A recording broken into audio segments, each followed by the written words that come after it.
Yeah, thank you, Chairman. Your Excellency, sir, it is now my distinct honor and a privilege to invite His Excellency the Deputy President, who has been with us through this journey from the very beginning, to make his remarks and invite you, sir. Your Excellency the Deputy President. Welcome, sir. Thank you.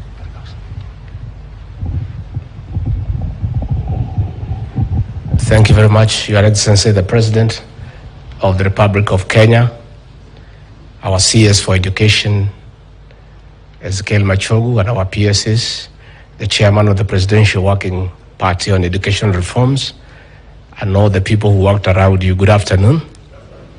Your Excellency, it's been a long journey. When you went around the country, before your ascendancy to the office that you hold, you had economic forums, and you listened to the people of Kenya. And wherever you went, they told you the challenges they had in implementation of the CBC. They told you of the challenges they were having in financing university education. Your Excellency, you gave an undertaking to the people of Kenya that if they gave you the mandate to assume the leadership of this country, you would initiate reforms in the educational sector. And being the Democrat you are, you decided to form the Presidential Working Party on Educational Reforms to go and listen to the people of Kenya and come up with appropriate recommendations.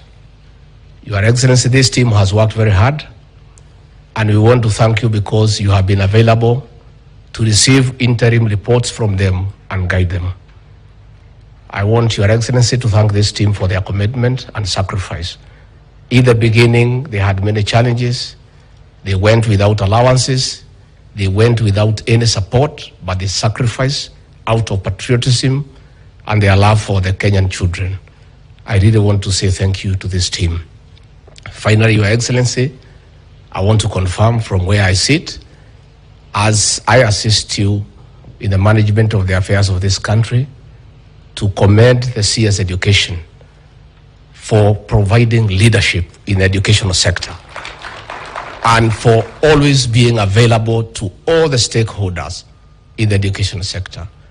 And for the first time, being the largest ministry in the country in terms of the budgetary requirement, there is a lot of synergy in the educational sector because of good leadership that is based on continuous consultation and engagement with all the stakeholders. So, Your Excellency, I want to assure you that this team has done a good job, and I'm sure that the recommendations they will come up with, if they are implemented, it will sort out the many challenges that we have had in the education sector. Finally, it's always my pleasure to stay with the professors. Unajua masomo yangu iko chini kidogo. So there was a process in biology called osmosis. So when you sit with the people ambaye wamesoma sana, something you can get into you and you feel a bit scholarly. So I'm always happy to engage with these professors, and since I started engaging with them, even my language has improved, my way of thinking, and it's always my pleasure. With those very many remarks, please be standing and assist me to usher in the President of the Republic of Kenya, Dr. William Samoei Ruto. Mr. President.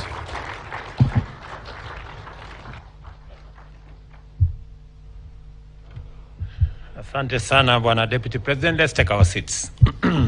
Thank you very much. Mr. Deputy President, Minister Machogu, the PSS President, the Chair of this great Presidential Working Party on Education, Professor Munavu, who was actually my teacher, and I am very proud of him. He taught me in Chiromo. The leadership and the membership of this Presidential Working Party, good afternoon. I welcome you back again to these grounds.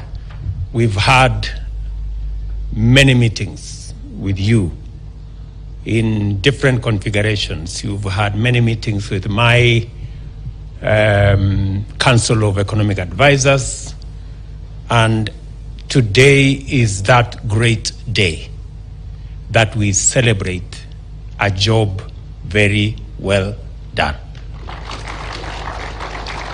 I am a very proud person today that finally we have a report that speaks to the most important component of what defines Kenya. We may not have many things as a country. We may not be endowed with many natural resources, but for sure we have one that is greater and worthier than any other resource, and that is our human capital, the people of Kenya. I am very proud that today a resource that we have continuously made investments in as a nation, we continuously work on it to make it better, to sharpen it, to make it much more rewarding. And as we all know, the last election was informed by a very animated debate about our education system. More importantly, about CBC, about what was happening in our TVETs, about what was happening in our universities. We are all aware that there was a big debate about the propriety of the education system we were rolling out, what was going to happen to our children, whether we had done or made the right decisions. I am very happy today that this great team of professors, of educationists, and other Kenyans, including the clergy, have joined forces, and they have settled all the concerns that we had in our education sector. You deserve, I wish there were other people here to clap for you. So I think myself and Rigiji and those who are not members, we are going to clap for you. You have done a really good job. And I am very proud of this team that creatively, in an innovative way, you went through the motions. It was not easy. There were difficult decisions to be made along the way. You came back to check whether we were aligned, whether we were moving in the right direction. And I am very happy that today the country is no longer restive about CBC, because we have addressed all the concerns around what will happen to our children. All parents, all Kenyans are very particular, very emotive, if I may say, about their children and what happens to their children. And therefore, it was necessary for us to settle the subject of the education of our children early. And we didn't even have to wait for the full report. I think we kept on implementing the report even as, you know, we were agreeing on the issues. And I want to thank each and every member of this great team for your contribution, for your professionalism, for the advice you brought on board, the knowledge you brought on board, and that eventually gave us the right decisions that puts us today on a pedestal to go in the right direction. This is because historically the people of Kenya have taken keen interest in education, appreciating it as the ultimate equalizer, facilitator of socio-economic mobility, driver of economic growth, the guarantor of democracy, liberty, and key to greater well-being of humanity. The same holds true today with even stronger resonance.